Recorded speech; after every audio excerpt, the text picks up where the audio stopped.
Termites. It's episode 62. How exciting is that? Fire. You caught me right in the middle of eating one of these cheese curds. Because now I've returned from Green Bay and Minneapolis, but I can't really be in Wisconsin for more than 2 weekends out of a month, or I would end up in a hospital. Just needing, These cheese curds are so good. Hennings, you ever heard of it? There's so many up there, I don't even know what I'm eating. But serving suggestions, appetizers, poutine, fruit or veggie skewers, salads. Great for snacking warm or cold. I prefer cold. Warm? Oh, gross. I know. Hey, you want some? Green Bay was so much fun. I love Wisconsin. Oh my God, I went to St. Brendan's. I went there the night I got in. People were saying, come over after the show, but I was already there the night before. See, I sneak around like that. Pew! Went to the Hinterland Brewery, which is where this is what I'm drinking. The Packerland. See, look, the Packers. Nice. It's got the colors. Even their trash cans in Green Bay are color coordinated. I put a picture on Instagram. Yeah. It's adorable. The lids are yellow and the green trash cans are green. Super different. And then this is the Packerland Pilsner, and it's the Packers colors. And it's a wonderful little Pilsner. Wonderful. Went over to the stadium. You can go in there. You can tour it, even when there's no game or nothing like that. And their pro shop, I put a video on Instagram. Crazy. I mean, God, I've been to, a ton of them on the road, pro shops. And you're like, yeah, okay. You know, whatever. A pro shop's a pro shop. Get a T-shirt for my brother or whatever.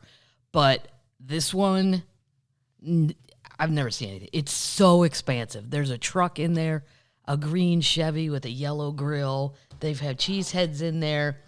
Well worth it's worth a trip. If you're a football fan, you should try to somehow get some Packer tickets once in your life, just once in your life, and get up there just for fun. My good friend Bill Crawford from where? Pittsburgh opened. Yeah, he's very funny. A lot of people on Facebook and everything else were asking, who was that guy? I said his name, but I guess I don't remember. Easy to forget, because I'm kind of saying it kind of fast in the beginning, I guess. Yeah, and then we went to Minnesota. Fun. The Minnesota airport, though, it's big. It's big. Yeah. But just when you think you can't make it anymore, one of those dudes in a Delta thing rocks up and goes, hey, you want to ride? And I'm like, oh, you're right in time. Yes.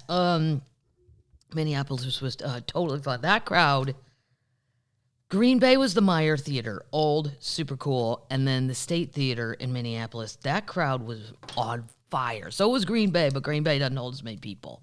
So Minneapolis had probably twice as many people just because of the seating. But yeah, they were like tape a special kind of crowd. Yeah, it was. I mean, both were great, but Minnesota was. Even Bill came off stage and he was like, "Yeah, wow, man, that's more than I was expecting." So that's it, termites. That's what we're drinking. A little Pilsner. What are we gonna taste? How about this for Halloween? Since this will be the last episode before Halloween. They're M&Ms. You could give them to the kids. Cookies and Scream. They're orange, white. I don't like them. They don't taste like real M&Ms. They are. I don't think they're supposed to. No. Kids will like it, I guess. I don't really like sweets. But I thought I should let you know there's cookie and cream M&Ms out there. If that's your thing. You know what I'm saying? If that's your thing. What do we have here? What's my favorite potato chip on earth? Lay's. These are Lay's Doritos Cool Ranch flavored. I still don't think it'll be as good as Lay's. I don't think you should. What have termites said to taste those? No. They're fine. I like the regular Lay's better. Sometimes you have greatness and you can't top it. And that's how I feel about Cheez-Its. That's how I feel about Lay's potato chips. You can't, regular Doritos, can't do any better. Do they taste like ranch? No. Every time people try to make something taste like ranch in a chip, it ends up tasting like sour cream and onion. That's what it tastes like. Yeah. But, so, I say swing and a miss, Lay's, but good for you. As Rocky Laporte would say, maybe you'll sell a shitload out of it. And then, this really got me interested. The Olive Garden's Parmesan Ranch. I can honestly say I haven't been to an Olive Garden in probably, 10 years. And really, all I ever liked was the breadsticks. I think that's why we all go. but I've never tasted their ranch. I'll give it a try. It's available in your grocery store. Olive Garden Parmesan Ranch. Let's see. Wow. It's really good. Oh, great. Yeah. A reason to go back. Like, that's an A+. Look at the Olive Garden impressing me out of nowhere. Because usually I just... Here's how I judge your town. Do you have a Longhorn? Right. I love Longhorn. It's a great road place. Applebee's used to be, but I feel like it's fallen off in quality. And then I always end up there on... You sound 100. Well, and I always end up there on trivia night, but I'm tired. The show's over. I'm tired. I don't feel like playing trivia, and then you're in someone else's trivia game, and you know.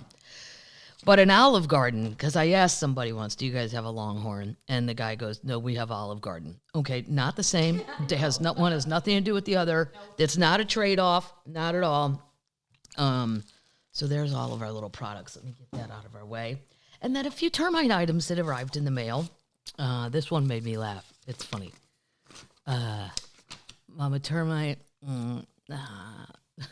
This person wrote, this is Denise. She said, she sent me, it's a Buc-ee's shot glass. And I got to say, I've never seen these. Now I'm going to have to get one for my friend Kathy. Who I know it's loud. I can't help it. God damn. Wow. There. How about that? Look. It's got it's got Bucky right here. Yeah, that's good. Yeah, hanging out at Bucky's. Kathy won't listen to the podcast. I'll get her one for Christmas. She loves that little guy. But this Denise wrote, I wanted to get this to you now because I'm relocating from batshit crazy Texas to finish up my life in California, and I won't be able to drop in Bucky's anymore to see what fun something I can pick up. Texas, and then she talks about politics. I won't get it. It's time for her to exit, though. 3 weeks shy, 65, and too old for draconian noise. Raw. All right, Denise, you go for it. California's very expensive, though. Yeah. Really expensive. Just saying. Texas is cheaper. You never actually go to the beach. Everybody thinks they'll go to the beach. No. Well, a lot of people think they'll go to the beach, but I did because I lived at the beach for 10 years. I lived in Hermosa Beach with all of us comedians lived on one street. And there was a comedy club, and we used to eat there for free. So our lives were perfect. Absolutely perfect for a decade.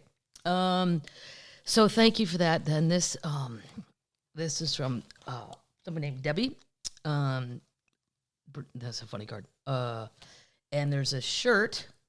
It says, live fast, eat trash. And there's a giant picture of a bear. Yeah. Oh, nice. I don't know. That's a raccoon. Is it a raccoon? Yeah. I thought it was a bear. Yeah, you're right. It's a raccoon. Wow. Oh, because they eat trash. Well, bears eat trash, too. God dang. But even then she said that this is a sip clip. You can put this on anything, and then it holds the beer, which I really need this in the fishing boat. Oh, yeah. Yeah, there's nowhere really good to set. So that's actually a very practical termite gift that I say thank you for. Nice. We'll put that over. And then I'm going to have to get this framed. It's The Sound of Music, the album. Oh, wow. I know, and it's got all this stuff on the back. Wow. I didn't even know. And then look at this, Phase 4 stereo. Ooh. What? Yeah. So that was kind of crazy. This thing is old. I think I might frame it. It's pretty cool. It's Do Re Mi, The Sound of Music, 16 going in 17, finale, Climb Every Mountain, my favorite things, The Lonely Goatherd. That is the only thing I hated in Sound of Music. Yeah. I don't like puppets. It was a puppet show. I don't like puppets. I mean, back then, she didn't have a choice. What else are you going to do with all these goddamn kids? You got to entertain them. Plus, they were really into it for teenagers. I would have, well, the two older ones, yeah. But come on, they're in Austria and ain't got nothing else to do. It's cold all winter. What do you think you're going to do out there? This is a note from Wendy. She sent me this little bracelet backstage. It's adorable. I said this bracelet was hand crocheted bead by bead by a skilled artisan in the Kathmandu Valley of Nepal. Your purchase empowers women to rise above poverty. Isn't that nice? Yeah. I'll wear it on stage. So thank you for that. Another little card. I think this came with Guinness backstage. Yeah. Okay. Yeah. This person, Kelly, the Guinness backstage went to a good cause. because the cause is me, and it was wonderful, and thank you. So that's it. That's the termite business. I have some birthday cards and stuff. Thank you for those. That was fun to get too. What's really concerning is some years all I've gotten as a birthday card is from casinos, and I'm like, maybe you have a gambling problem. If that's they sure should know it's your birthday. It's your birthday. Okay. Well, as far as the Queen news goes here, folks, not a lot going on except Stevie's song with Elton John. Oh, Yeah. it's so bad. It's not their best effort. I mean, I don't think Stevie's listening, but I didn't even, will you look up and see who wrote it? If he wrote it or she wrote it. Sounds like him. It's okay. I don't know. I was just hoping for something a little more spunky, shall we say. Everybody else has been quiet. Even Cher's been quiet. Shaka, always quiet. Tanya Tucker's not back out there yet, so quiet, all quiet. All right. What are we watching? Because sometimes I forget this before I get into updates. On HBO Max, the craziest thing, it's called The Way Down. And here's what's crazy. Because I have a place in Tennessee on Old Hickory Lake. And I remember the day there's a lake, because Old Hickory's by the airport, and there's another one called Percy Priest Lake by the airport. And I remembered when they said a plane went down in the lake. I feel like Percy Priest, for whatever reason, there's always people drowning over there. Yeah. Like, not so much over at this lake, at the Old Hickory. But I remember a small plane went down with like 5 people in it, and everybody was dead. And then they said, oh, this lady is, she's the founder of this church, and then other people use the word cult, and whatever. There's a show on HBO Max called The Way Down, W-A-Y, and it's about this church, which is, it's in Nashville, and so there's going to be 3 episodes now. I've seen 2, but the other 2 episodes aren't coming out till 2022, which is kind of a drag. I don't know why they did that. But wow, she convinced women, I don't know about men too, but I only saw women, that if, this isn't the way she said it, but this is the way I interpret it. If you're fat, Jesus and God won't like you.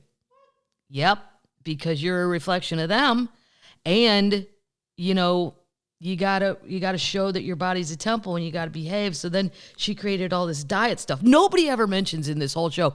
Every time I looked at her, I thought, well, that lady's anorexic. Like you could see her bones on her spine, but never even was addressed. Like maybe she has an eating disorder that she's passing on unsuccessfully to the chubbies, because some of them would lose weight.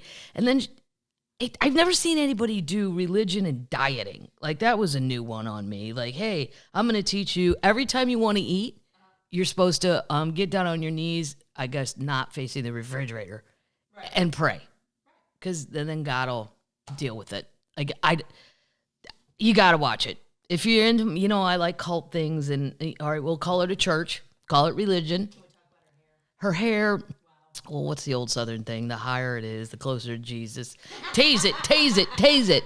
But her hair, I mean, I thought it was a joke when I saw the initial pictures when she was killed in a plane crash. I was like, this is photoshopped, right? Like nobody, right? It's a parody of this lady's hair. No, that was, but see, I think she was so thin that she thought giant hair would then, well, she did look like a bobblehead, but and how much was she spending a week on hairspray? Anybody? It had to be at least $100. So that is something I would highly recommend. I'm still, Succession is up and rolling, and Brian Cox is just better than ever. He's so good at being mean, and then he'll just be like, what? What did I do? Like a dog that goes into a frenzy and attacks something, and then it goes, oh, I didn't do anything. What are you guys so mad about? And then I watched some sports. So I watched the Little Braves and, beat the Dodgers. And I didn't see much of the American League one, but I know it's Houston. But then I loved Altuve, but then I don't know. They were cheating. Yeah. And I don't know about all that. trying to focus more on my fantasy football. I think this might be the week that I go into the middle. Yep, and I won second place in the family pick'em pool. Yep. Onwards and upwards. Onwards and upwards is right. Let me see on my thing. It's terrible. I'm only 2-4 this year. Wow, Well, but horrible. it's horrible. It is, but so is Lewis. Mr. Lewis Black, 2-4. We are tied, and I already have more points than him this, and I'm gonna win mine tonight. Really? Yep. Okay. Where's Ron? Ron's terrible. He's like 1-5. He forgot. You know, he's got people on buys and he forgets to take them out. And then he's just got half a team. And then he goes, why did I lose so badly? And I'm like, well, I told you what to do. And you know what? I'm not your mother. I'm not your coach. I'm not your mentor. I am nothing. Okay. That's my what to watch. I'm still listening to the Murdaugh Murders and the Elizabeth Holmes one when I'm in the car, the Holmes one, the Theranos one. That was really good. And that's it. So it's time for what? Update! Yeah! Oh, this is so exciting. Bitcoin tops 60,000 for the first time in 6 months as traders bet on EFT approval. Boom. And I will tell you right now, it is at 62,766. Ethereum, my favorite, 4,100. Now, I'm not going to go deep into it. I'm done explaining to drunks in bars my feelings on Bitcoin. Do it if you want. Don't do it if you don't want. One of my favorite lines in all of that I've ever read a famous person quote. They asked Elaine Stritch, what's the most annoying thing about your career? And she said, it has to be explaining to drunks in bars that I'm not Dolly. From Hello Dolly, right? But what was crazy to me is Elaine Stritch didn't seem like a bar lady. Like, I mean, maybe cocktails, but like, how are you around so many drunks so often that has become the bane of your existence? I know why I am, because I go to shitty lake bars and hang out with Dive bars. people like yeah, a lot of dive bars. Yeah. Bitcoin climbed up to over 60,000, pushing the digital coin further towards an all-time high. Traders speculated the U.S. regulators would clear the first Bitcoin futures exchange traded fund. Boom! It's coming. The Securities and Exchange Commission is set to allow the first U.S. Bitcoin futures exchange traded funds to start trading next week, a landmark victory for a cryptocurrency industry that has long sought permissions from Wall Street's top regulator, according to a person familiar with the matter. Specifically, the person said that the SEC isn't likely to block the EFTs proposed by ProShares and Invesco, which are based on futures contracts and were filed under mutual fund guidelines that the SEC chairman, Gary Gensler, thinks offer investors significant protection. So this is just great. If you're a Bitcoiner, there's just sometimes people forget and don't check their little crypto wallets. And I know there's people that say all the mining is bad. They're trying to figure out how to make it less energy sucking. So, you know, they're aware of it. Everybody's working on it. Boom. Boom. Sounds great. Update. Boom. I love it. Mark Zuckerberg is having a horrible year. Woo-hoo! Yes, I can't. The facial book is reportedly, my neighbor actually kept saying that. Well, on the facial book, I'm like, okay, Doug, it's not that, but I'll do it. The facial book is reportedly changing its name. What? It's happening this week, so they say. Yeah. I'd like them to call it I'm Full of Shit.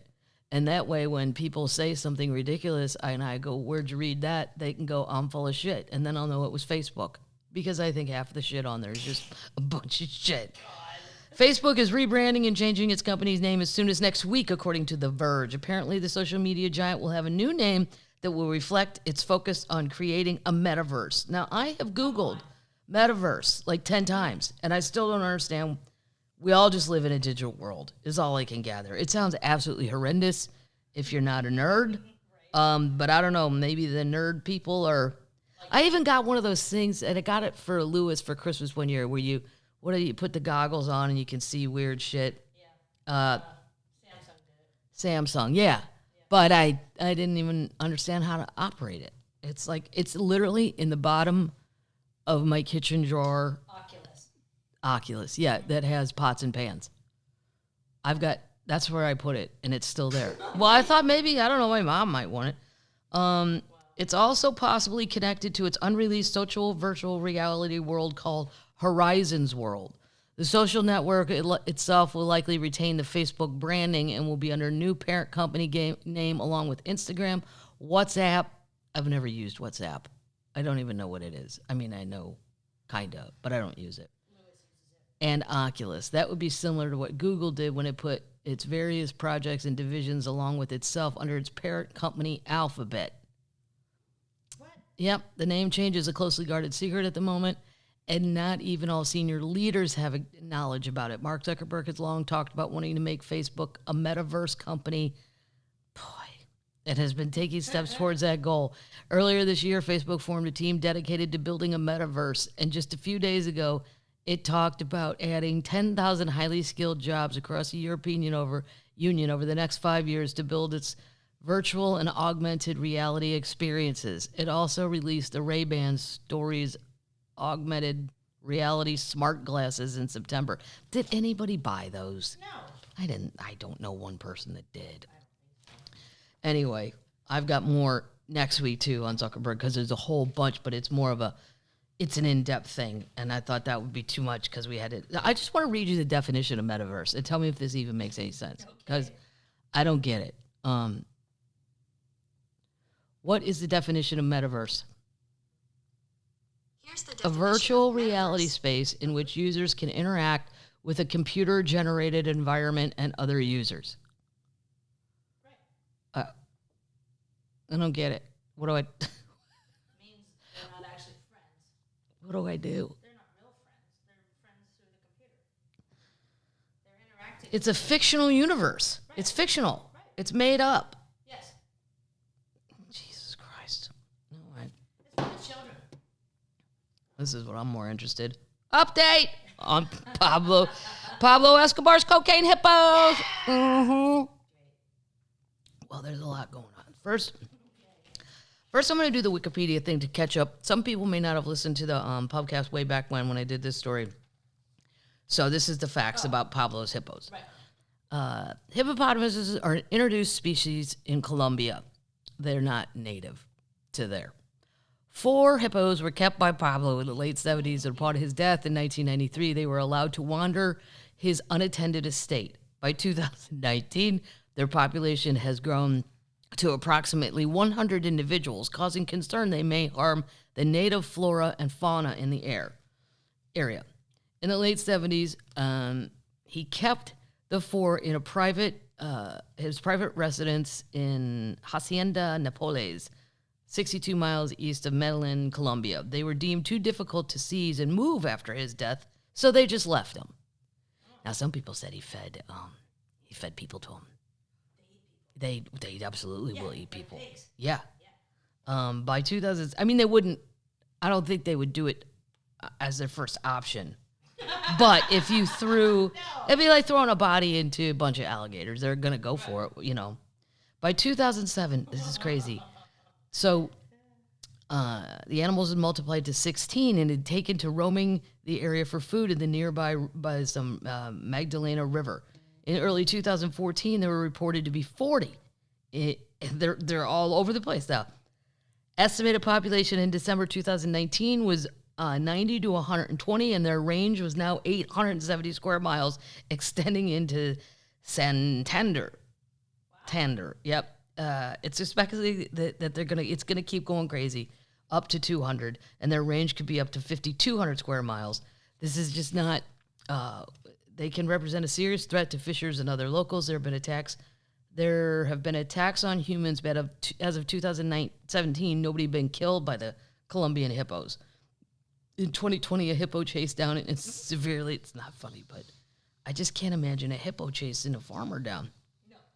Yeah, that's what. In 2009, one adult hippo called Pepe. They all have names. Pepe was killed by hunters under authorization of local authorities. When a photo of a dead hippo became public, it caused considerable controversy amongst animal rights groups, both within the country and abroad, and further plans of culling ceased. Alternative methods have been considered, but they are unproven or difficult or are expensive. In 2017, a wild male hippo was caught, castrated, and released, but it cost about $50,000 to do that. I would not want to. Castrate a hippo? No. But that's what, okay, so then there's this vet lady. They're trying to sterilize them. Basically spay and neuter a bunch of hippos, okay?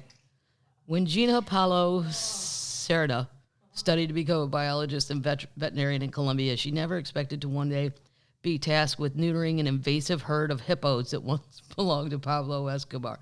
When they were smuggled into we know that part. The first time I worked with hippo, I was terrified. These are animals way bigger than me and way bigger than we are used to working with in Colombia. They're massive and territorial animals, so everything is complicated when it comes to working with them.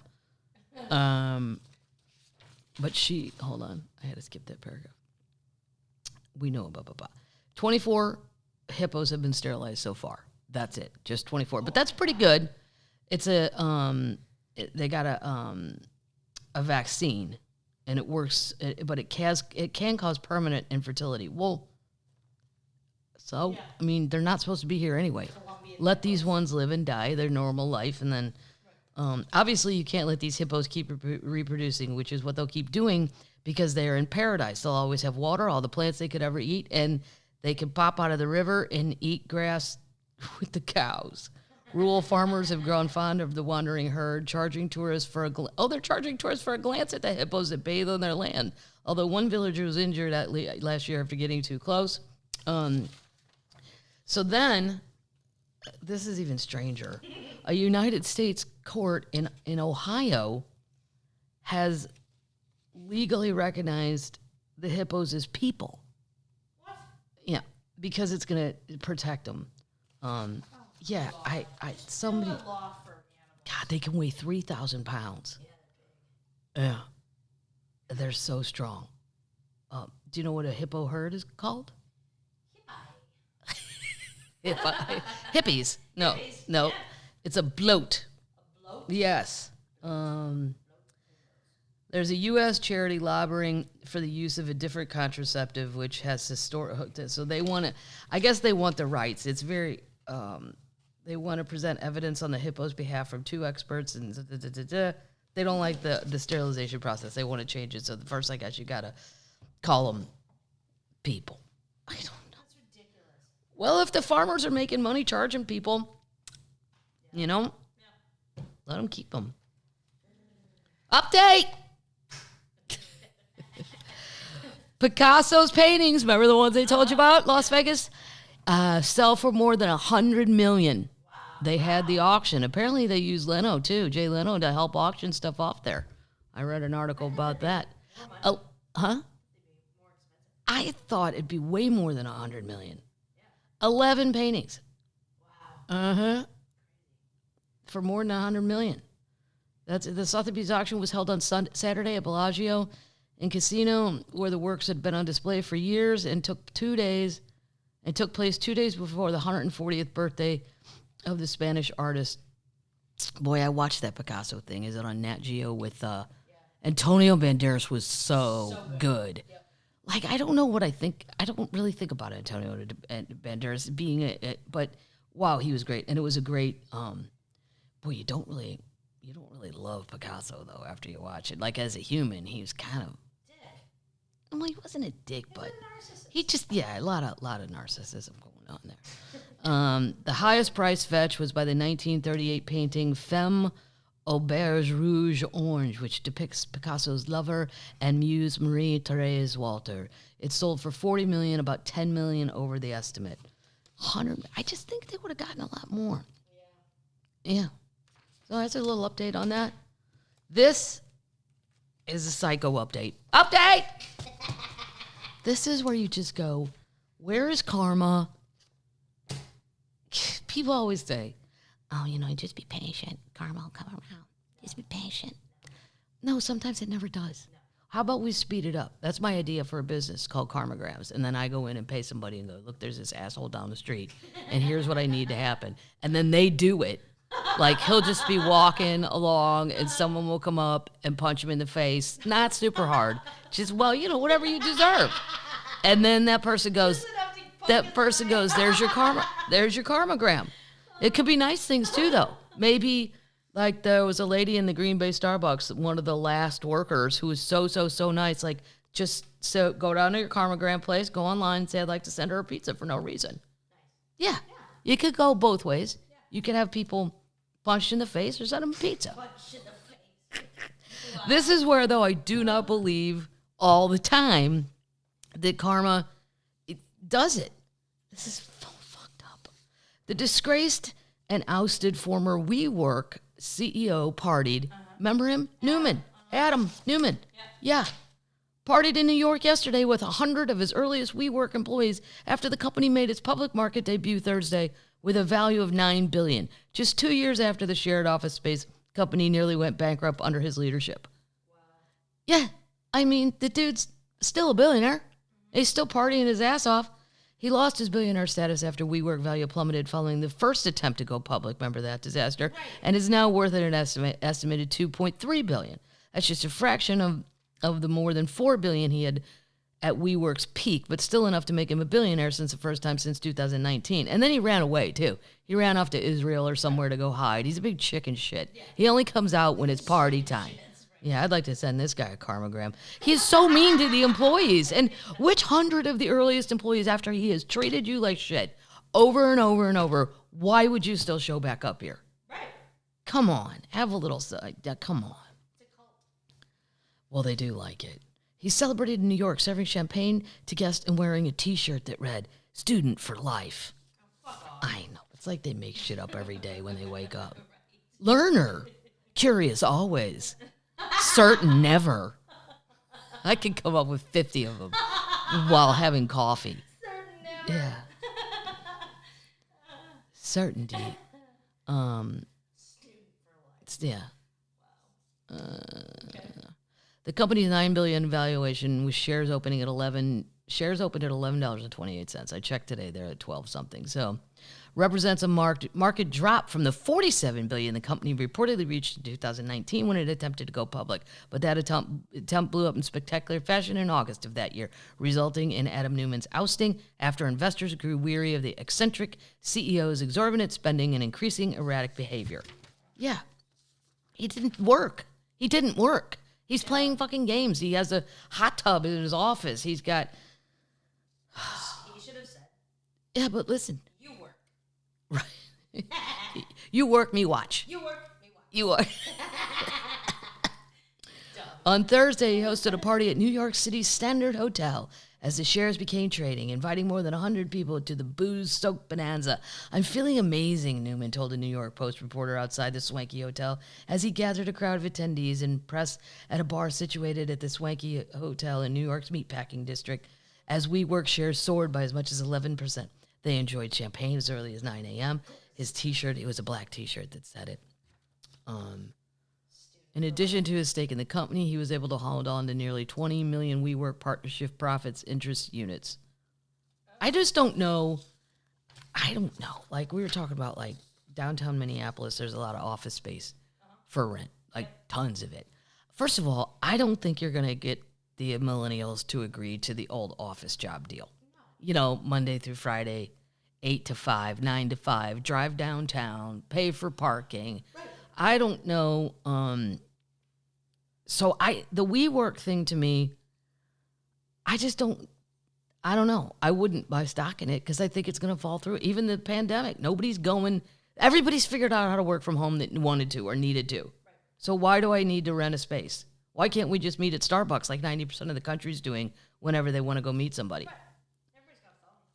And this is a slew of employees came forward to reveal that they were subjected to a cult-like environment while working at WeWork. Yeah, that's why you got to go watch the documentary. Well, you guys know the rest of the story, but I don't know. As you're now, what do we know? I'm not a financial advisor. Nope. I'm a ladies with a Buc-ee's shot glass and a Packer Pilsner. But I would advise against the WeWork shares. Because I don't think, as I call them, the children. I mean, and who would want to agree to it? My generation just agreed to anything. Because we were told to. And then we'd bitch about it, but we'd still do it. Well, I don't really feel like come down. I mean, I'll do it, but, they just won't. So good for them. Update! This is when they go too far, though. You're not going to like this, Paddles. I have 2 updates about the Elizabeth Holmes trial. It's going on to December. You've got another month. Okay, I never pronounce this right. No. I say Sudoku. It's not. It's Sudoku. How do you say it? The game. No. Yes. You don't pronounce it. No. No, it's a U at the end. Sudoku. Sudoku. That's right. Yeah. 3rd juror dismissed in the Elizabeth Holmes trial after found playing however what I said it. Sudoku. She admitted it. That's ridiculous. Listen to this. A popular puzzle game just got 3rd juror in the Elizabeth Holmes trial dismissed after she admitted to playing it during testimony to keep her focused. Yeah. That's what I would say about Tetris if I had a Game Boy. No. This is keeping me focused. I don't blame her. Kathleen, were you doing your fantasy football team during the trial? I was. That's how I focused. I need a different running back. It's important. According to a court transcript, the juror kept the Sudoku, whatever, in her court-issued notebook and played it for around 7 to 10 days of testimony. Were you playing it? The judge asked while in chambers. That's what I love about young people, too. She's like, it doesn't interfere with me listening. Playing the game. I'm very fidgety, so I need to do something with my hands. So at home, I'll crochet while I'm watching and listening to TV. The shakeup leaves only 2 alternates in a trial that's expected to last till December. Has this distracted you from listening? No. Have you been able to follow and retain everything that's going on in the courtroom? No. Oh, yeah, she said. Definitely. An alternate juror was selected to join the main bench. The impaneled jury deciding the fate of Holmes consists of 8 men and 4 women. I think if I was her, I'd want more women. I don't know. She tricked men for you. Well, yeah. She's not, you know what, though? The men aren't going to buy. They're not going to believe her bullshit that she was just doing everything that guy, Sonny Bolwani, said. Exactly. Yeah. No, it wasn't. They'll never get that. Here's another thing. Ex-Theranos project manager testifies that Elizabeth Holmes told him to conceal parts of the testing lab. If you guys don't listen to this podcast enough, when I do this voice, I'm doing Elizabeth Holmes. No. And she has no. Sometimes she throws in a northern Midwest accent for fucking reasons. I have no idea. Totally. Were you or were you not influenced by him? No. Bizarre. Goddamn crazy person. Daniel Edlin, a former Theranos project manager who was friends with Elizabeth Holmes' brother, testified on Friday that Holmes told him to conceal parts of the company's lab to potential investors and other important visitors. This is what's so crazy about this to me. They're having people come in there, and then they're just hiding shit, stuff. It's like when I was a kid, my mom would say, "Get ready, we're having company." I just shoved everything under my bed. Yeah. Is your room clean? It's fucking great, Mom. Get up there. You're not going to believe it. He told jurors in the Elizabeth Holmes criminal trial that during tours at Theranos, visitors would be shown a demo room with the company's mini lab, its blood testing technology. They decided where the guest would go, so they wouldn't really take them on a tour. This is just a bullshit. We'll show you what you want to. You're not seeing it all. I recall in advance of the tour, there would be certain areas of the lab that were hidden by a partition. Oftentimes, it was the areas where the Theranos devices were to make sure whoever was on the tour couldn't see him. Wow. He said he left Theranos to attend business school, blah, blah, blah, blah, blah. I no longer wanted... That's what a lot of these people did quit, though. A lot of these people put their money where their mouths are. Yeah. They must be easy for them to get jobs. Oh, yeah. Easier than me. Right. Yeah, because, well, they're smart. They're smarty pants. Right. Good for them. But they quit. I saw a moral value in these people where they would just go, no, this is too dangerous. This is people's blood testing. You can't be bullshitting. And they would actually quit. No. I mean, you can't be. So even the tours she was taking people on were complete bullshit. Just walls that say, don't look behind us. Yeah. Look over here. Look over here. Nothing to see. No, our blood testing machines, we've rented them out this week. They're not here. It's so juvenile, too. Okay, this is some crazy news. Okay. I was very surprised by this little story. How many of you termites have blue eyes? I do. Paddles does. I have green eyes. But a lot of people in my family have blue. I don't know why I got green. And please don't anyone try to explain to me. I can't understand that kind of science. But here's what I can understand. If you have blue eyes, you have a common ancestor, all of you termites, that lived 6,000 to 10,000 years ago. So if you're going to get in a road rage or some shit, look in their eyes and make sure it's not a relative. If they got blue eyes, you're from one common ancestor. One of the many, one may think the findings in the news of the study are new, but they were first discovered back in 2008 when a team of researchers from the University of Copenhagen studied and tracked down the mutation. Human beings differ from one another by their skin tone, hair color, and height, but one varying characteristic that stands out from the rest is eye color. The color of the eye is determined by the pigmentation of the eye's iris. In humans, pigmentation of the iris varies from light brown to black. However, the appearance of blue eyes results from a genetic mutation. Have you ever wondered why blue eyes are more rare than brown? Well, there's a scientific study that tells us the reason why. The study found people with blue eyes shared a common ancestor who lived between 6,000 and 10,000 years ago. This may be a tad hard to believe, but scientists have revealed the genetic mutation came from a singular human being who lived thousands of years ago. Wow. One may think that what's the gene that determines the level of brown pigment in the human eye? It's called OCA2. Interesting, all blue-eyed people have the same mutation. The reason why researchers concluded that they're related to one single ancestor. Originally, we all have brown eyes, but a genetic mutation, sorry, my eye was itching. Speaking of eyes, affected the OCA2 gene in our chromosomes, resulted in the creation of a switch, which literally turned off the ability to produce brown eyes. Blue-eyed people are most common in Eastern Europe. Really? I would think Western Europe too, right? Yeah. It's believed the mutation spread when people migrated from Africa to Europe. So that's it. So even if there's somebody at work that you hate, if they have blue eyes, you're related. Sister. Yeah. All right, this is completely bizarre to me. Phil Collins. Everybody remember Phil? Drummer, Genesis. He's been having some health problems, too. He's been in the news a lot about that. Like, he can't drum anymore and stuff. But I don't know what he's doing on tour with them. Maybe he's just singing. I don't know. He has to show up.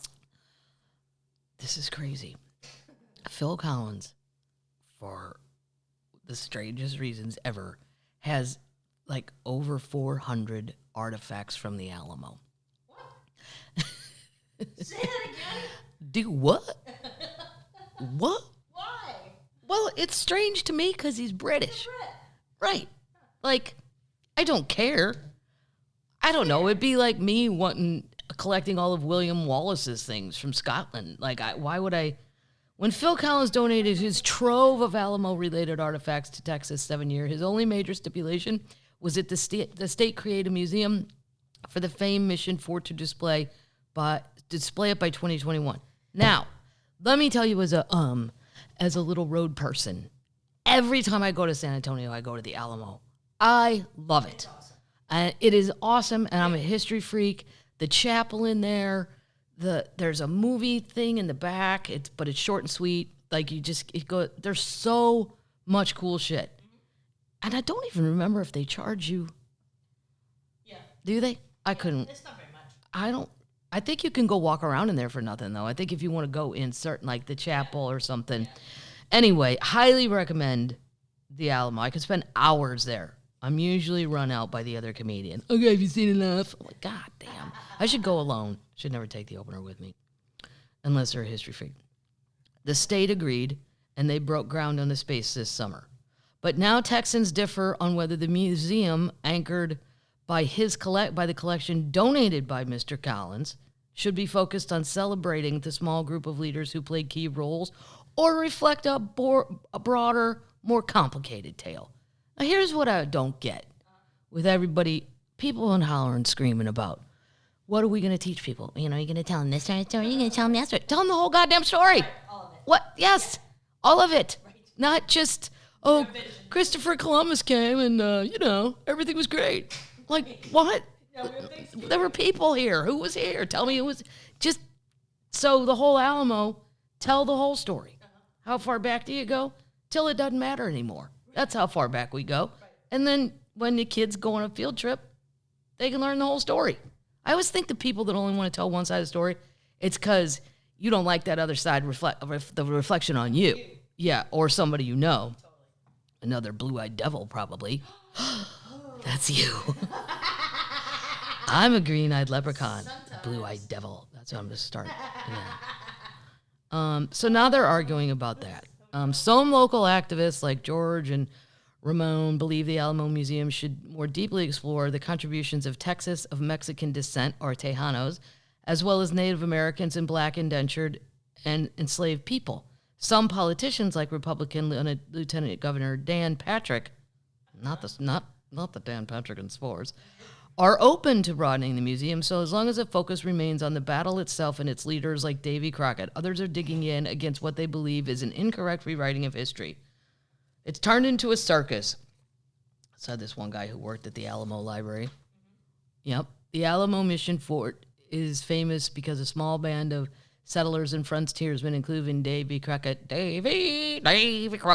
died there fighting a larger Mexican army in a bid for Texan independence. Mr. Collins's gift includes hundreds of items related to that battle, from musket balls evacuated to documents signed by Crockett. This disagreement over the exhibits reflects arguments elsewhere as museums and historic sites around the country grapple with their histories, rethink exhibit narratives, and scrutinize donors' fortunes and check the diversity of their management. Wow. Yeah. Hollywood regularly lionizes characters like Davy Crockett, notably portrayed by John Wayne in 1960. I never saw that. Nope. I don't think I've ever seen a movie about the Alamo. I'm going to go find one. Maybe there's a new one. But before the pandemic, Texas it's their number one attraction. They attract. Yep. Wow. Well, they call it the landmark. I call it a landmark. Maybe not like Six Flags or something. It attracted 1.6 million visitors every year. Yeah. Well, not every year, but last year they did. The Alamo has such a mythical status, and everyone thinks they know its stories, but maybe they really only know about one day or a few moments. The devotion is almost religious. Yeah, because I looked up, it's so weird that it's surrounded by all these modern buildings. How did they keep it? Yeah. And it was a group of women that really...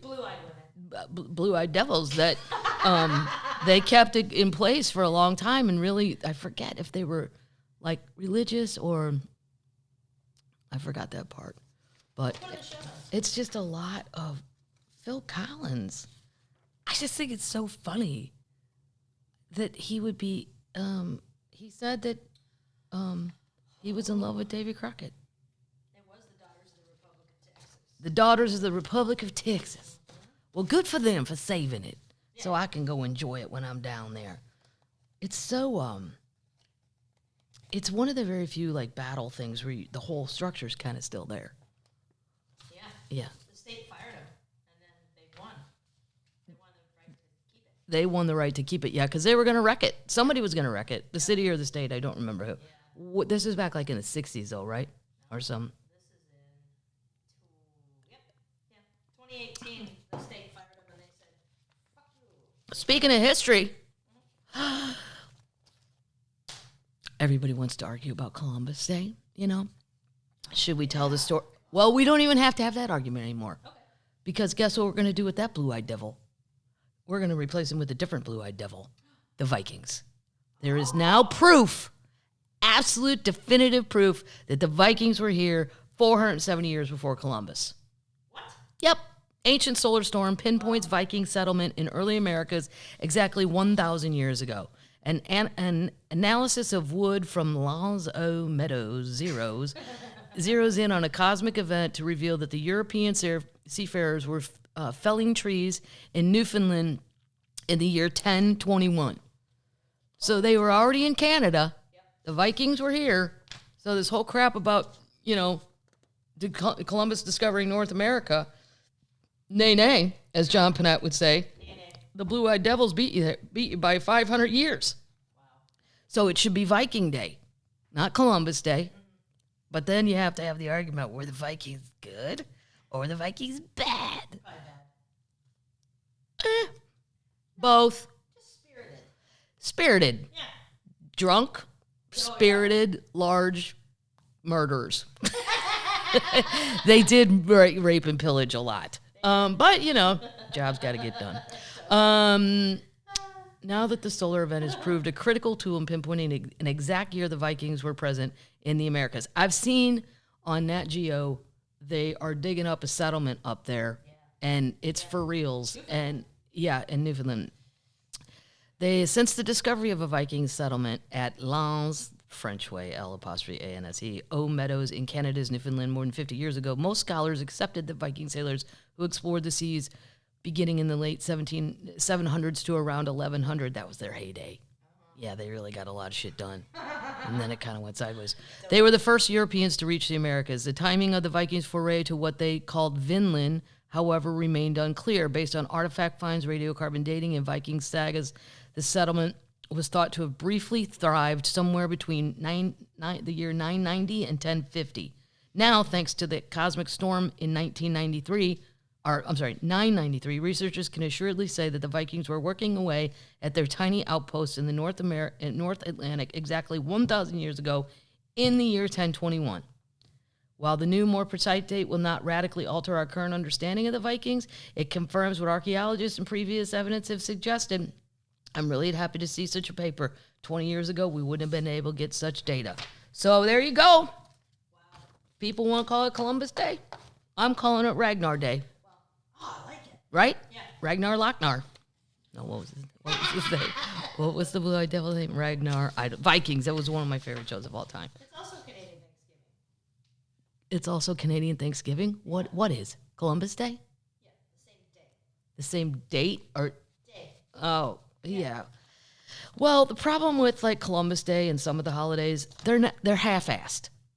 Yeah. Like the bank's closed. The bank's closed, or the stock market might be closed, but everything else is open, so you don't really, I don't know. Right.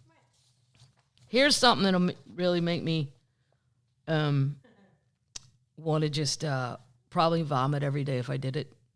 Royal Caribbean announces World Cruise of World Cruises scheduled to have 150 destinations. Oh, now, we had talked about this a little bit before, but they've come out with all the details. 274 nights on a cruise ship. By day 4, I would hurl myself into open waters. And I put that on Twitter, and somebody said, why day 4? Right. Well, because day 1, you're showered with free liquor. Yeah. Now, I'm in for that. Right. Here's your punch and your hoop-de-ha. And then day 2, you're a little hungover, a little sleepy-tie-tie because you had to travel all the way to Miami to get on your ship, wherever you came from. So, and then day 3, I would go around the ship and see everything. And then day 4, I'd be like, I'm finished now. Do not. I need a lifeboat and a life jacket and a bottle of Fiji water. If you have it, I'm out of here. Oh, I couldn't do it. Some cheese curds. Royal Caribbean announced Wednesday that its Serenade of the Seas ship will embark on what the line is calling the longest and most comprehensive world cruise, scheduled to depart in 2023. Michael Bailey, president and CEO of Royal Caribbean International, said in the release that the cruise, dubbed the Ultimate World Cruise, will be the World Cruise of World Cruises. You could have done better than that. Yeah, that's lazy. How much time did I give the creative team? And you came back with, I know, it's going to be the World Cruise of World Cruises. Okay. No. Back to the drawing board. No, that is lame. Terrible. Yeah. The round-trip voyage spanning 9 months will commence on December 10th, 2023, sailing from Miami. The itinerary includes visits to all 7 continents, stopping at more than 150 destinations across 65 countries. Oh, my God. Wow. The sailing will wrap up on September 10th, 2024. Rates for the cruise start at $61,000 per person. Wow. Yeah, but... Well, cheaper than a mortgage in some places. Yeah, but not really cheaper than rent. I mean, if your rent's even $3,000, Ready? I'll do it. 3 times 12 be 36,000. But you got to have food and all that. They're going to do it. I can't do math, food math. No. I'm going to do it as a project for next week. Okay. Passengers will also have the option to book segments of the cruise separately in case they're not available for the full experience. You can sail on any 4 expedition cruises within the larger cruising, including Round the Horn, the Americas and the Antarctica expedition, Wonders of the Asian Pacific, Middle Eastern Treasures and Marvels, and then Capitals of Culture. I would do that one. I wouldn't do any of them. I wouldn't. No. Here's its highlighted stops. You ready? Casablanca, Morocco, Shimizu, Japan. There's a town in Greenland I can't say. Qaqortoq. Along with visits to Machu Picchu in Peru and the Taj Mahal in India. Now, are they going to really give you time to go up to Machu Picchu, though? No, I doubt it. Probably taking a helicopter. How many old people are going to die on that ledge? 9. Yep. Now more than ever, people have resolved to travel the world and make up for lost time. Royal Caribbean is making that a reality with the ultimate vacation that welcomes those seeking adventure and exploration to taste, dance, and dream with us around the world. To travelers asking themselves where they should go next, I would say to the exit. Where do I get off this goddamn petri dish? Like, and Lewis always says, well, it's a floating petri dish. Imagine that. But he likes it. But I wouldn't even think about, I mean, maybe because of the pandemic I would, but I don't really think about health things first. No. I would just know that it's not for me. I get why people like it. I do get it. But everything to me is just off. I'd rather just go myself on my own. So anyway, if you're a cruiser, though, and I know some people, that's their thing. The people next to me on the one that I did with Lewis that I was forced to do, I didn't go on my own accord. They were from Wisconsin, and they were they cruised like 47 times. Wow. Just a guy, a lady, his wife, or a man and his wife. They loved it. Wow. I'm like, wow. Yeah, I don't know about all that. All right. This one made me laugh, but it's not funny, but it's funny. Okay. I don't know who's been keeping up with, there's some zebras loose in Maryland. Nobody has been keeping up with that. Nobody has. I have. 3 zebras have been frolicking through the lush grassy knolls of Prince George's County, Maryland since the end of August. Been going on a while. Almost 2 months. Come on. They've become internet sensations. Local celebrity sightings are due to their deaf evasion of Prince George's Animal Service Division. A meme of freedom. What? Yeah. They're a welcome reprieve from the horrible events that often dominate the news cycle. So in my new role as Slate Zebra correspondent, I've decided to put out everything we know about the beautiful creatures in one place. This is written by Julia Craven from Slate. Why are there zebras running around Maryland? On August 31st, 3 zebras escaped from an 80-acre farm owned by Jerry Holly in Upper Marlboro, a city that is about 21 miles from the White House. Huh. Wow. It's not that close. That's not that far. I mean, they could get down to D.C. These 3 were a part of a zeal of 30 zebras. At first, it was believed that 5 escaped, a trio and a duo, but it turned out to be wrong. What is a group of zebras called? A zeal. Or a dazzle. Zebra. I would call them a zazzle. Right? Take zeal and dazzle and make it a zazzle of zebras. I like it. Can people own Can you own zebras in Maryland? Yes. You can own wild animals if you have the proper permits. There is a, they'll do just fine during the summer, spring, and the fall in the sense that they're grazers. There's plenty of grass in Prince George's County. They should be able to survive because all the conditions are out there in terms of food and water, and there's no lions or hyenas to eat them. What wolves and foxes there are probably won't harm the adults. There is a chance, however, that they'll migrate south to avoid heavy snow. I'm not sure how far. That's what a professor of ecology and evolutionary biology at Princeton University told this lady. 2 remain at large. This is sad. As I noted, it was reported that 5 zebras escaped. No, it was only 3. And then one of the 3 was killed in a snare trap. Snare traps are illegal in 7 counties in Maryland, including Prince George's. So we don't really know what went on there. Wow. Yeah, they believe the zebra was out frolicking. He was out dazzling. He was dazzling. Here's the real kicker. The property where the dead zebra was found is owned by the Girl Scouts. Come on. What are you girls doing out there, huh? Right. Why you got a trap? I'm sure it's not them. There's impersonation accounts on Twitter. The funniest one being at Maryland Zebras. I haven't looked at it yet. The zebras also inspired T-shirts and Halloween costumes. One user posted a video of what appears to be a zebra inside someone's house. I can't confirm this is one of our zebras, but the reaction to it speaks to the zeal of the zebras generating online.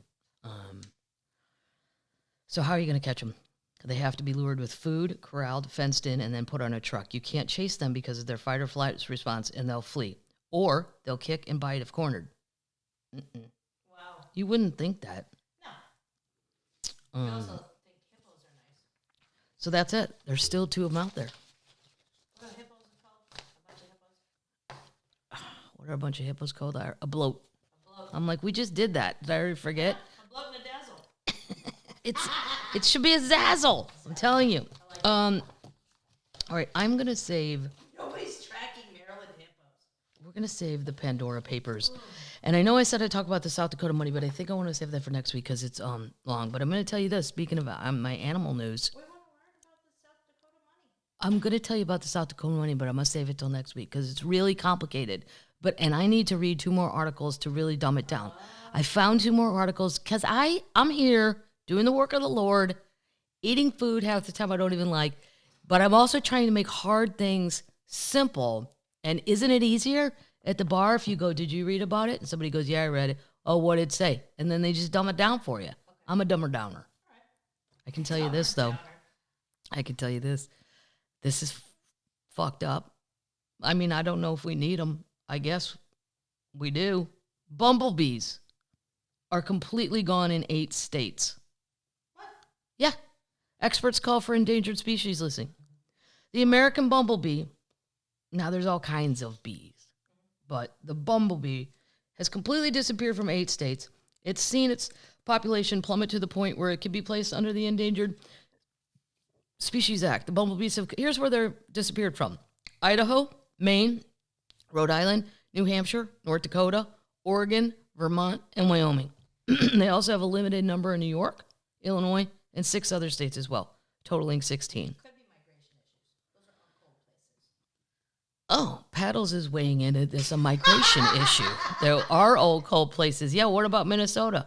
By the way, I had the greatest walleye sandwich ever. I found it. Where'd you go? Glucks. It's hard to say. It's a place down. Glicks. No, it's Glueks. I think it's glick. Glick? Glick. Glick? Glick. Anyone?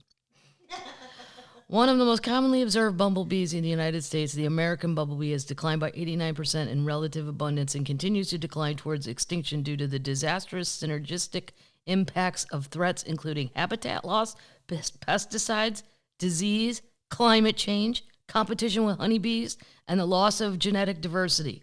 Okay. That's a lot. The species must move on to the next step, which is undergoing a 12-month status review.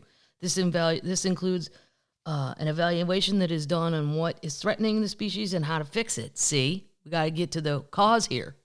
Right. But I don't know how necessary are they. No, I mean, I know everything sets off everything else, so I'd be in favor of trying to save them, I guess. I mean, That's good of you. yeah. Mm-hmm.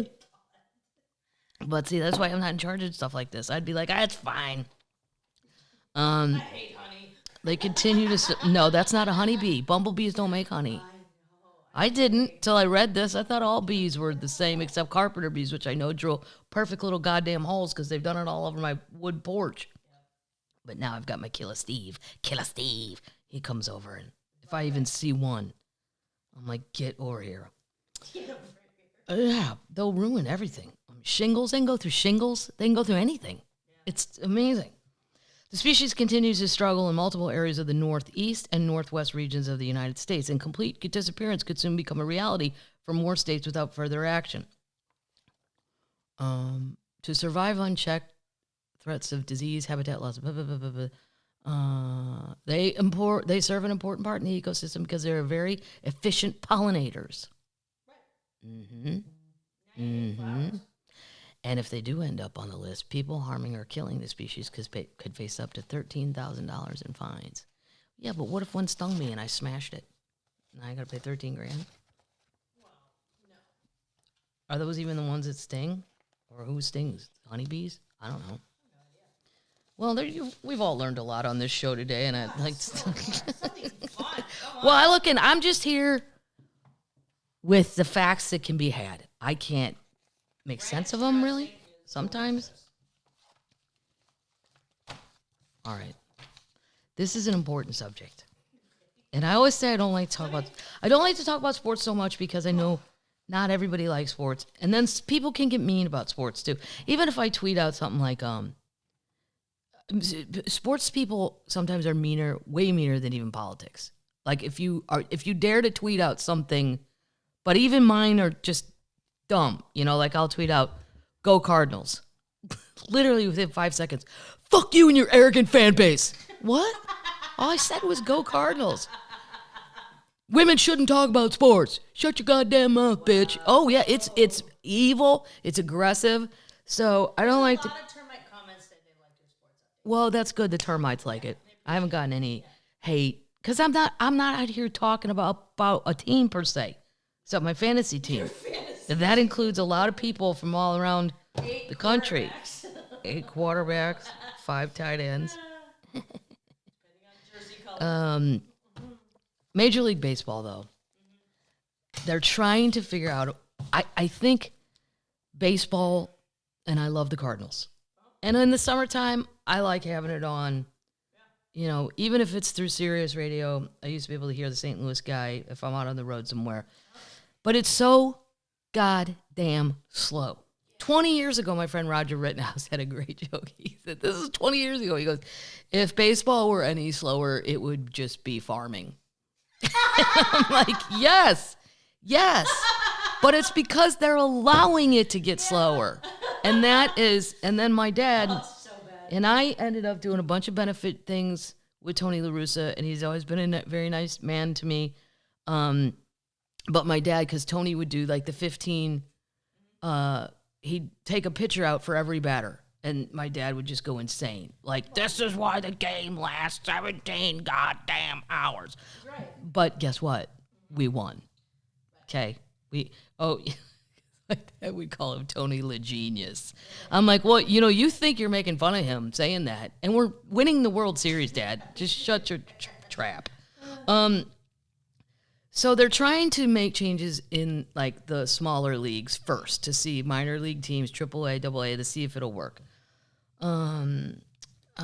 This is what they're trying in the Atlantic League. The tweaks have included, my friend Bill said, have the game start in the 7th inning. I like that idea, too. I cannot stand, and then I become obsessed. When somebody has tics and repetitive things, then there's clearly something wrong with me, because then I become obsessed with checking that they did that. Yeah. Like, there's a guy on the Cardinals, Harrison Bader. He plays really well, but when he leaves the batter's box, he undoes each glove. He does this thing. He takes the bat, then he flips the bat. But it's all very methodical, and it takes for fucking ever. This is what they've tried. Take away all Velcro. What I think they should do is tell them you can't leave the batter's box. No, not unless you gotta go to the bathroom. Like this stepping out, and they wander around the catcher. The catcher's always ready. And the pitchers have their own tweaks and bullshit things. You need to pitch the ball within whatever amount of seconds. And we're putting a goddamn clock on you.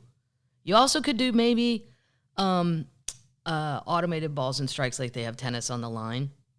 Just beep, beep, beep. Now, I don't know who makes the call safe at home, but that ain't my problem. This is what they've included to try to make baseball faster. Letting players try to steal first base. I don't even understand that. Oh, like if there's a wild pitch. A wild pitch is the only way. Yeah. All right. Making the bases bigger and easier to reach. No, you're missing what's taken. It's not. Yachty Molina is never going to run fast. And it's going to take him 8 years to reach all the bases. But he's wonderful, so we excuse it. Strictly limiting visits to the mound by coaches, I'm in favor of that. There's a lot of that horse shit. Yep. Let's go out and visit with Hoop-de-Hoo because he's going a little cray-cray. Let him be cray-cray by himself. Right. Yeah. More sink or swim, jackass. You're a professional. Nobody gets to come out and give me a pep talk in the middle of my act. You know, Kathleen, I think this was going real well, and then you seem to drift out a little bit. Let's get that focus back on here, huh? 1,500 people have paid good goddamn money to sit here. You're sitting here thinking about, you know, if you want to get your fantasy team, and should you give Lewis one of your quarterbacks? That's not right. Focus. I mean, it really is one of the only jobs where in the middle of it, if you're a professional, somebody comes in and just gives you a pep talk because they see you kind of strictly limiting the. Okay, I like that one. Using automated ball strike. That's what I was saying. MLB has already adopted some of the changes at the big level. We'll see if they work intended. The others will follow. Baseball has a bloat problem. With every season, games take longer and less happens on the field. Yes. Over the past half century, the average length of the MLB game has risen from, get this, 2.5 hours to 3 hours and 15 minutes. Wow. Yeah. The number of balls in play, meanwhile, has dwindled. Hits are near historic low. Strikeouts are at historic highs. In 1980, roughly 1 in 8 trips to the plate ended in a strikeout. This season, the rate was twice of that. Yeah. This makes for long lulls in the action. According to the league, the time between batted balls has reached an average of nearly 4 minutes, up almost a minute from 2 decades. It's a worrisome trend for sports competing for attention with instantly refreshed social media feeds and 8-second viral videos. Yeah. And whoever wrote this, I should always give these people credit. I really don't, but half the time I can't see who wrote it. It's in the show notes. Oh, okay. Yeah. It's from Bloomberg Business. You know what you can blame for all this bullshit? What? According to this person. Velcro. You can blame Moneyball for the stagnation. The stats mongers who took over baseball's front offices over the past 25 years taught teams that they could improve their odds of victory by removing the randomness of action on the field and keeping games between hitters and pitchers as much as possible. Yeah. I swear to God, I think that's why the Cardinals coach just got axed out, because they wanted him to be more of a stats guy and all that algorithm guy, and he's not going to do that. Right. At least it seemed like he was not going to do that. Whatever, he's not there anymore. He left. Yeah. According to this school of thought, the most desirable outcomes at an at-bat are a home run, a walk, or depending on whose side you're on, a strikeout. Right. But smarter baseball teams turn out to be less fun. A glorified game of catch, punctuated by the occasional jog around the bases. Fielders stand around. Baseballers don't slide, they stroll. MLB knows viewers find this boring, and its own survey shows that the fans want to see triples and steals, both of which are about as uncommon as they've been in a generation. What comes out of the research is that fans want more baseball in a baseball game. Yes, I remember I was lucky enough to get 2 tickets to the World Series in 2011, and we played Boston, and we lost. But I think it was 2-0. And it was also freezing, so you really didn't want your beer as much, which is always a sad thing. Yeah. Where I'm like, it's too cold for my beer. Yeah. But it was so fucking boring. Yeah. The most exciting thing is when the Clydesdales come out of center field, because we only do that for playoffs and the World Series, and they have a beer wagon, and then they go around the stadium, and we all sing our song. Here comes the king, here comes the big.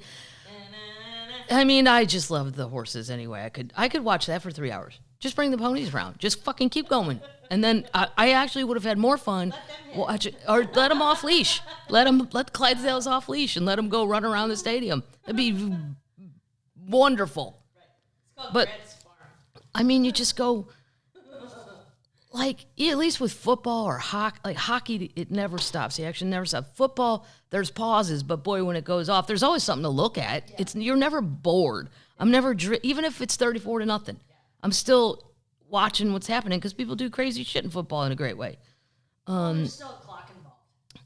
The league's executive vice president of baseball operation, he's a 36-year-old former management consultant. Well, right. That's part of your problem. Mm-hmm. Is heading up efforts to improve the quality of the product. His working group includes former outfielders Raul Ibanez and former general managers Michael Hill and Theo Epstein, himself arguably the greatest practitioner of Moneyball. Well, yeah, this article goes on, and there's no need. But that's the bottom line. They're just trying to figure out how to make it faster. But how are you going to do that when you've got the algorithm guys and the stats guys saying we don't want all that nonsense? No. We want it, So we're going to finish with a happy thing, right? Yeah. Termites. I keep forgetting to say night termite on stage at the end because I've been throwing out T-shirts. I really wanted to get a T-shirt gun, but they're like $5,000. That's ridiculous. Well, if you want to hit the balcony, because I always feel like, the people down here got the best seats. Maybe those people should get a free T-shirt up there. My throwing a T-shirt is so poor. I threw it underhand in Minnesota, and I threw it so far underhand it flew back over my head in a full circle. Thank God Bill was out there to grab it for me. Wow. Yeah, but anyway. This is just a fun little termite story. 106-year-old lady. She gives credit to the fact that she's lived this long and she's healthy. She drinks 1 Yuengling a day. Oh, nice. Well, maybe not one, but has at least one every day. And I didn't even know about Yuengling. If you're from the Midwest, it's not really around. Back when I was young, it was not. So I went to the Philadelphia Funny Bone 100 years ago, and they had it in the club. And I was like, yeah, I want to taste that. Loved it. Yeah, that and Fat Tire and Spotted Cow. When I got out on the road and found those things. Well, the Pilsner, but Spotted Cow, come on. This is more of a, you can drink a bunch. Yeah. The Hinterland Brewery was fun in Green Bay, too. That was a lot of fun. Yeah. 106-year-old Berks County woman who loves beer got a gift Thursday from her favorite brand. Yuengling provided a video of their special delivery, so we'll put a video in, because I haven't even watched the video. Okay. To Margaret DeLulo of West Lawn. Oh, she's almost 107. Wow. She drinks a lager a day. So they delivered her a truckload full. How great is that? Yeah. They stopped with a Yuengling truck full of delivery of suds. She says they wanted to show appreciation for her loyal support over the years. Yeah. Mm-hmm. That's a long-ass time. That's great. All right, termites. I'm going to do a little more research on the Pandora Papers. I keep saying I'm going to do it. And that's also included with the South Dakota, the Sioux Falls, all the money. It's a crazy story. I'll keep up with the zebras. You termites. Oh, where am I going? Where are you going to come see me? Going to... What are you doing for Halloween? For Halloween? Mm-hmm. Well, nothing, because I'm an adult. No, I'll see the kids and their stuff, and I have a costume I'm going to make a video in. Really? Yep, it's pretty funny. Are you going to be Stevie? I'm not going to be Stevie. I'm not going to be any of these people. Nope. Okay. Right.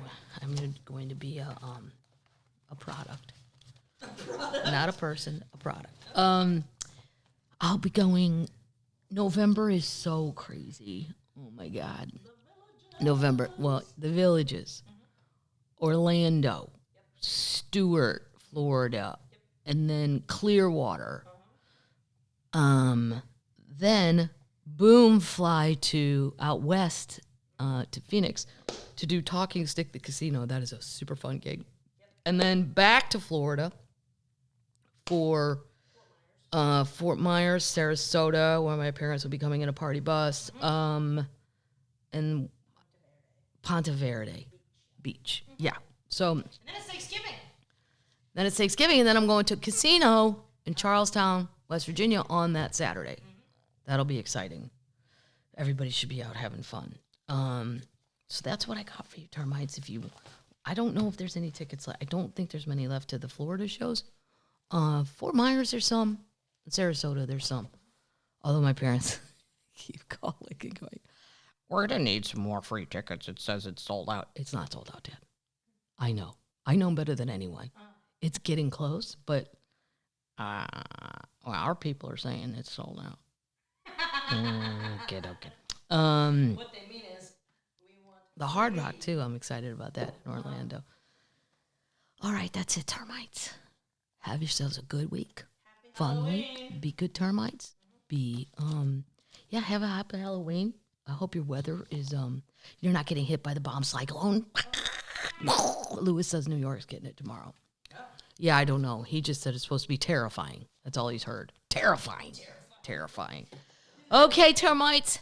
Night-night.